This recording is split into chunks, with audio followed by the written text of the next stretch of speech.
અયોધ્યામાં ભગવાન શ્રી રામલલાની પ્રાણ પ્રતિષ્ઠાના ઐતિહાસિક પર્વને વડોદરાએ એક અનોખી અને સંસ્કારી રીતે વધાવ્યું છે. જ્યારે આખું ભારત રામમય બન્યું હતું ત્યારે વડોદરામાં one world Baroda public school અને લાઈફ કેર ચેરિટેબલ ટ્રસ્ટ દ્વારા પર્યાવરણના જતનનો એક પવિત્ર મહાયજ્ઞ આરંભવામાં આવ્યો હતો.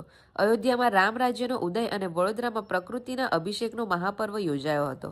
આ અભિયાન માત્ર વૃક્ષારોપણ નહોતું પણ આવનારી પેઢીને પ્રકૃતિ સાથે જોડવાનો એક સેતુ હતો. લાઈફ કેર ચેરિટેબલ ટ્રસ્ટ અને શાળાના ટ્રસ્ટીએ જણાવ્યું કે રામ રાજ્યની કલ્પના પ્રકૃતિ વગર અધૂરી છે. આગામી દિવસોમાં પણ ટ્રસ્ટ દ્વારા વડોદરામાં પર્યાવરણ રક્ષા અને સામાજિક સેવાના અનેકવિધ પ્રોજેક્ટ્સ હાથ ધરવામાં આવશે. પક્ષીઓ બહુ આવશે, લાલ કલર ના થાય, ખબર છે? આ ક્યાં ઓ બેટા બોલે છે ને કે તમે આવો ને શું આમ બસ બરાબર.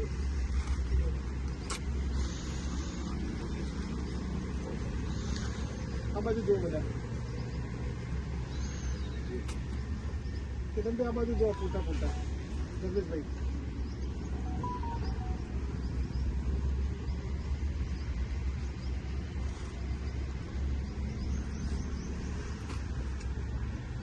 ગીતુભાઈ અગરબત્તી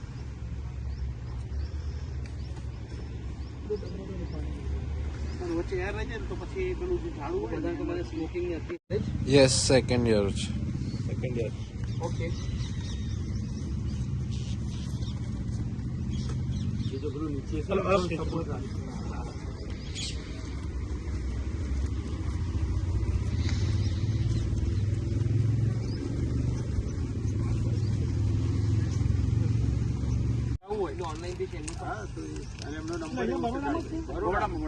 તમે એમના ગૌશાળામાં જાઓ તો એટલી સરસ ગાયોની એ લોકો માવજત કરે, ઓર્ગેનિક ખવડાવે છે. એ લોકો ખાતર બી વેચે છે. માટી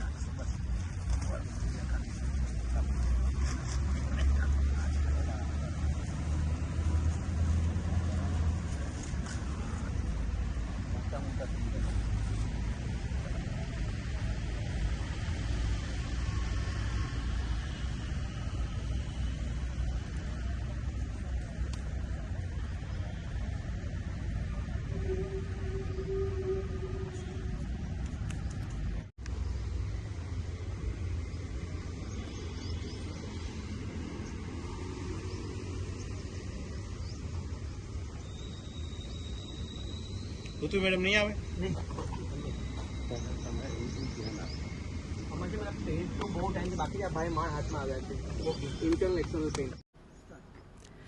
આજે 22 જાન્યુઆરી 2026 આપણે રામ મંદિર અયોધ્યા ખાતેનું બીજું વર્ષ અમારી school one world Baroda public school ખાતે આજે અમારી સ્કૂલ તરફથી અને લાઈફ કેર ચેરિટેબલ ટ્રસ્ટ તરફથી 150 ઉપરાંતના મોટા વૃક્ષોનું આજે વૃક્ષારોપણ કાર્યક્રમ યોજવામાં આવ્યો છે.